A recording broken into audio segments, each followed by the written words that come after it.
Welcome back to another episode of Minecraft Detail. In this episode, we're going to go over different ways you can make decaying walls and floors. Now, I've set up this small little work area here. We've got a stone wall, a stone brick wall, and a floor made of a combination of cobblestone and stone brick. I'm going to show you how you can take these new-looking pristine walls and make them look like something you'd see in ruins or an old decaying building. So let's get started with this stone wall here. The process is fairly simple. Basically, you want to randomly punch out some holes in the wall. They can be small, like that, or they can be, much larger, like that maybe. We'll take some out of there, maybe right like that. There we go. I'm going to put, no, that's good. So, now we've got a couple of holes punched out.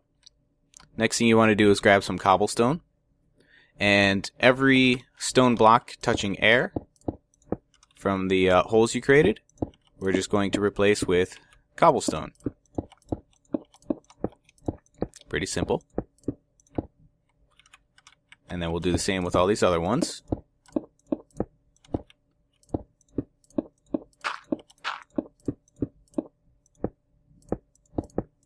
And you should have something that looks like that, except for that block right there. As you can see, now the blocks that are next to the holes look like they've been broken down slightly. The next thing we're going to do is take fences and place them inside all the blocks we've broken, like so. And this creates the illusion that the supports from the wall are visible, the rebar or the lattice that's inside the concrete. So if we add these in to the holes, like so, we get a wall that looks like that.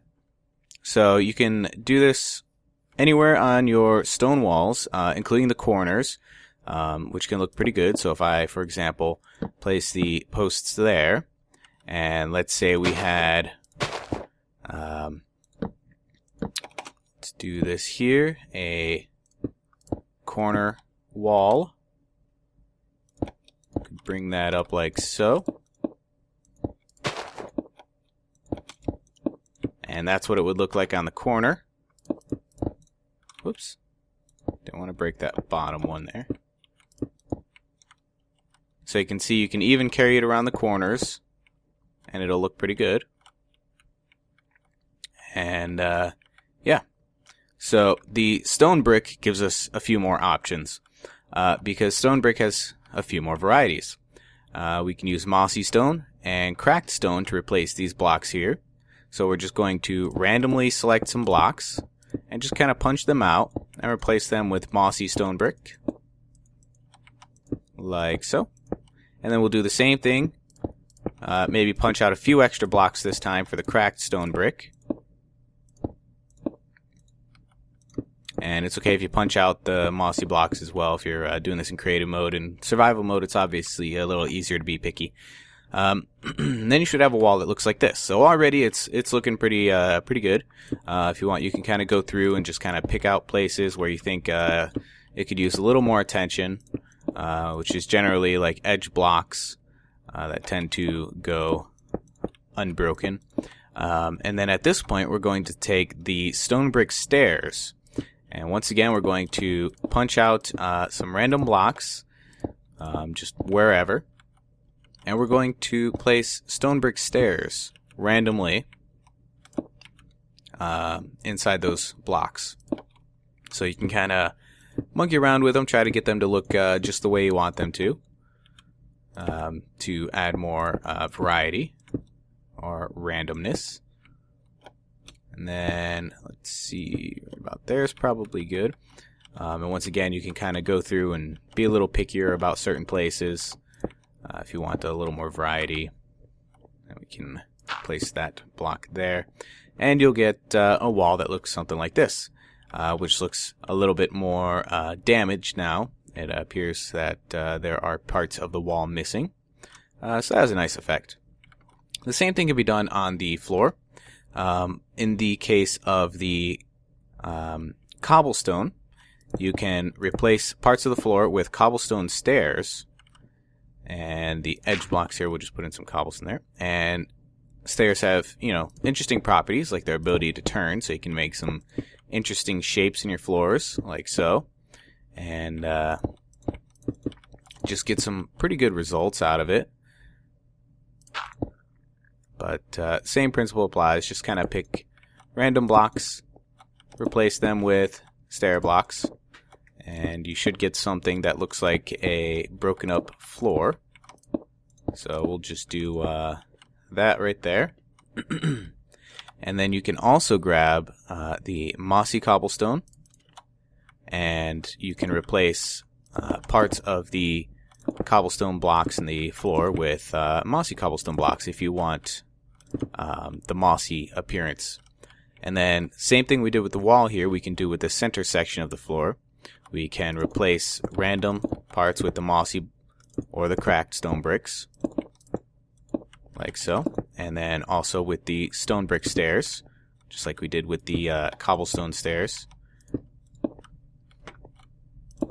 And they will connect, the different types of stairs, so you have to be wary of that when you're placing your blocks here. And then you end up with a decaying floor. So it's pretty simple. And to add some extra detail, of course, you can add some vines. And put vines around here. Just kind of throw them around randomly wherever.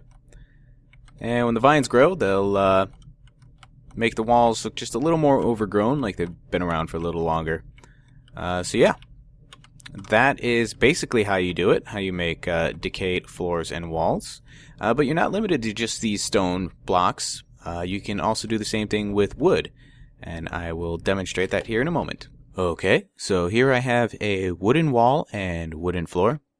And one interesting thing you can do to just kind of add a little bit more age to the wood is to replace the bottom blocks with a darker wood block, and do the same here along the floor. And then we can kind of randomly select areas here to just kind of bring the blocks out just a little bit more. And we can do the same thing along the wall here. Let's take that down a little there. Something like that. And it kind of gives the illusion that the bottom part of the wall is kind of rotting out, like the water's all run down, any moisture is run down and started rotting out the wood. So then we can take our stairs just like we did before, and you can just kind of randomly place them anywhere in the wood. If you use walls that are 2 blocks wide, you can actually take it a step further and use stairs in the other directions, and you can get smaller holes. And if you combine those with stairs facing forward, you can get some interesting results from doing that. And then we can do the same thing with the darker stairs in the bottom here. If you want to use the sideways stairs, then you'll want to make sure that the wall behind it is dark as well, although it may not be too noticeable with the way the lighting system works. And that's pretty good there. And then we can do the same thing on the floor as well. So we can put the stair blocks around wherever for both the dark and the light wood.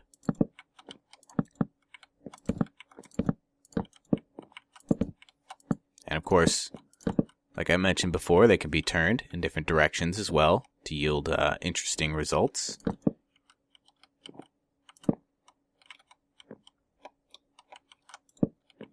There we go. Let's make this one go that way. There we go.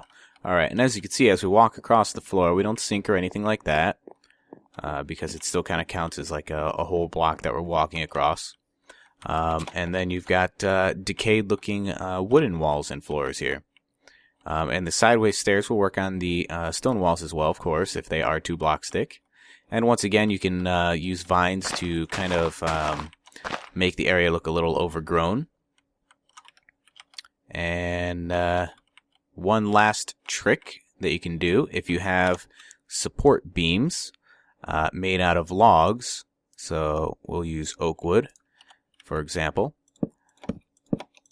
Actually, let's move this over a little bit.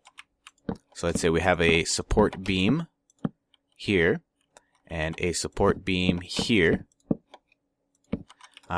If you're using oak, you can use these spruce logs along the bottom to make it appear as if the bottom is kind of rotted out. And if you're using spruce logs, then you can use the dark oak logs along the bottom just to make it look like the bottom's kind of weathered out a little bit. Or you could even use the spruce wood on the bottom with the dark oak on top. If you wanted to do that, you can kind of experiment with the different logs and the different shades to achieve what looks best in your build. In my opinion, this one, the way the contrast occurs on this particular support beam would be more beneficial in a build where this might be in water. So to demonstrate that, if we were building a support beam in water, I would use the spruce log on the bottom with oak logs above it. And as you can see, it looks like the water has soaked in and darkened the bottom of that support beam. Those are just a couple extra tricks, bonus tricks to make your support beams look a little bit older or more weathered. And you don't have to do it on just the bottom block. You can bring it up a little bit higher if you wanted to try to achieve the same effect. You can even use multiple shades here if you were so inclined. And once again, vines will make it look more overgrown. Just kind of throw those on. So, yep, that is it for the weathered walls or the decayed walls and the decayed floors. I hope you enjoyed this episode of the Minecraft Detail series, and if you liked it, definitely click that like button. Subscribe if you haven't done so already. If you want to see these videos come out in your subscription inbox, it is certainly the easiest way to see the videos as they come out. You don't have to go searching or checking up on my channel every now and then. And if you have any questions, comments, or suggestions for future episodes, please leave those in the comments section below. I could always use more ideas. More ideas equal more videos, after all. And I will do my best to continue putting out regular content, so you can look forward to that. I know I've not been very good with schedules, but I am going to give it a shot. We will see. Fingers crossed. So thanks for watching. This is the Black Belt Panda, and I will see you in the next video.